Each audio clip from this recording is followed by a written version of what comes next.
మంత్రి గారు చాలా క్లారిటీ ఇచ్చారు. నీళ్లు ఆదా చేయడం గుమస్తా పని అనుకుంటే ఈ సభలో మనం వేస్ట్ చేస్తున్న సమయానికి ఎవరు లెక్క రాస్తారు? సరే, చర్చ ముగిసింది. ఆంధ్రప్రదేశ్ విద్యార్థి పర్యావరణ పరిరక్షణ చట్టం 2025ను ఆమోదించాలనే అధ్యక్ష, ప్రతిపక్ష నాయకులు అడిగిన ప్రశ్నకి నా దగ్గర సమాధానం ఉంది. అధ్యక్ష, ప్రతిపక్ష సభ్యులు ఆవేదనలో అవగాహన లోపం స్పష్టంగా కనిపిస్తుంది. మొదటి పాయింట్ స్థలం గురించి. చెట్లు నాటడం అంటే మర్రి చెట్టు నాటి ఓడదించడం కాదు అధ్యక్ష. స్థలం లేని స్కూళ్ళలో కుండీల్లో మొక్కలు, వర్టికల్ గార్డెన్స్ పెంచవచ్చు.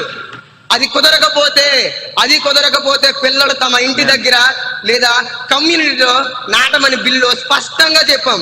ఉద్దేశం నేలగట్టడం కాదు, పిల్లల్లో ప్రేమ నాటడం. రెండవ ప్రశ్న, గుమస్తా అని అన్నారు అధ్యక్ష. కరెంట్ స్విచ్ ఆఫ్ చేయడం, కుళాయిలు కట్టేయడం గుమస్తా పని కాదు అధ్యక్ష. బాధ్యత గల పౌరుడు పని అది. మేము నేర్పిస్తున్న క్లర్క్ పని కాదు. వాల్యూస్ చిన్నప్పుడే కరెంటు విలువ తెలిస్తే రేపు వాడు పెరిగి పెద్ద అయ్యాక దేశ సంపద మిగులుస్తాడు. దాన్ని బరువు అనుకుంటున్నారు, మేము శిక్షణ అంటున్నాం. పుస్తకంలో పర్యావరణం కాపాడాలి, బట్టి కొట్టాలి అంటే ఒక మొక్కను నాటి దాన్ని బతికించడం వచ్చే ఆనందం గొప్పది. దయచేసి పిల్లల్ని కేవలం మార్పుల యంత్రాలుగా చూడకండి, మనుషులుగా ఎదగనివ్వండి. ధన్యవాదాలు అధ్యక్ష.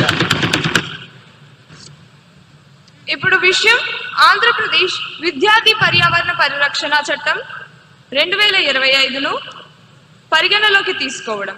ఈ ప్రతిపాదనకు సుముఖంగా ఉన్నవారు అవును అనండి, వ్యతిరేకంగా ఉన్నవారు కాదు అనండి.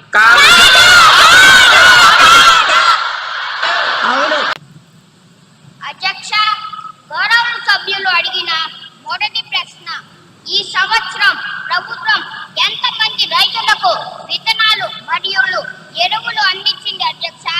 దీనికి నా జవాబు అధ్యక్ష, 12 లక్షల మందికి.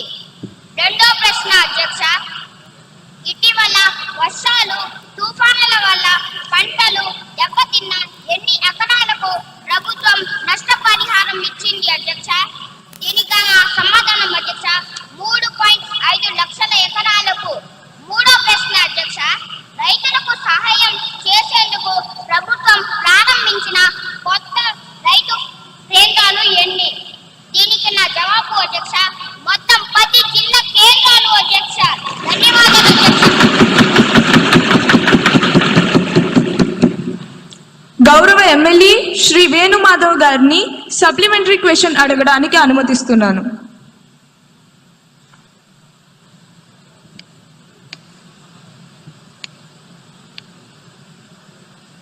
అధ్యక్ష, గౌరవనీయులైన మంత్రి గారు 12 లక్షల మంది రైతుల్ని ఆదుకోవడం హర్షించదగ్గ విషయం అధ్యక్ష. రైతులకు మేలు రకపు విత్తనాలు మరియు ఎరువులు సరఫరా చేసి మన ప్రభుత్వాన్ని రైతు పక్షపాత ప్రభుత్వంగా నిరూపించుకోవాలని మీ ద్వారా గౌరవనీయులైన వ్యవసాయ శాఖ మంత్రిని కోరుచున్నాను అధ్యక్ష. రాబోయే రబీ సీజన్లో విత్తనాలు మరియు ఎరువు కొరత లేకుండా మన ప్రభుత్వం ఎటువంటి చర్యలు తీసుకుంటుందో మీ ద్వారా మాకు తెలియజేయగలరని కోరుతున్నాను అధ్యక్ష.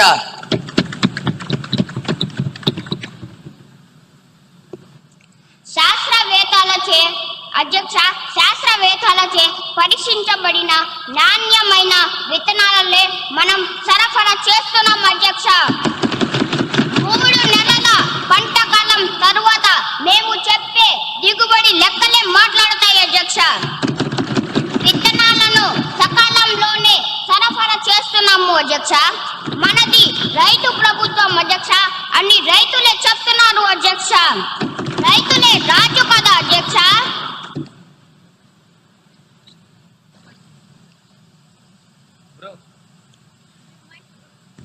241102 క్వశ్చన్ పై గౌరవ హెచ్ఆర్డి మినిస్టర్ గారిని వివరణ ఇవ్వాల్సిందిగా కోరుతున్నాను. గౌరవనీయులైన అధ్యక్షుల గారికి ముందుగా నా హృదయపూర్వక నమస్కారాలు తెలియజేస్తున్నాను అధ్యక్ష. ప్రతిపాదన నాయకులు అడిగినటువంటి ప్రశ్నలలో మొదటి ప్రశ్న, ఈ విద్యా సంవత్సరంలో విద్యార్థుల మొబైల్ వ్యసనం కేసులు ఎంత నమోదయ్యాయి? అధ్యక్ష, ఈ ప్రశ్నకి సమాధానం, ఈ విద్యా సంవత్సరంలో 100లో కేసులు నమోదయ్యాయి అధ్యక్ష. రెండవ ప్రశ్న, మొబైల్ వ్యసనం కోసం ప్రభుత్వం ఏమైనా కౌన్సిలింగ్ లేదా రీహాబ్ సదుపాయాలు అందిస్తున్నదా? అంటే ప్రత్యేక రీహాబ్ అంటూ ఏం లేదు అధ్యక్ష, కాకపోతే ఖచ్చితంగా కౌన్సిలింగ్ అనేది అందిస్తున్నది అధ్యక్ష. మూడవ ప్రశ్న, ప్రత్యేక రీహాబ్ సెంటర్లు లేకపోతే డిజిటల్ డి అడిక్షన్ సెంటర్లు ఏర్పాటు చేయాలనే యోచన ఉందా అధ్యక్ష? ఖచ్చితంగా ఉంది అధ్యక్ష, మాకు అటువంటి ఆలోచన ఉంది. ప్రస్తుతం ప్రభుత్వం పరిశీలిస్తుంది అధ్యక్ష. పైలట్ సెంటర్లు ప్రతిపాదనలో ఉన్నాయి అధ్యక్ష. ధన్యవాదాలు అధ్యక్ష.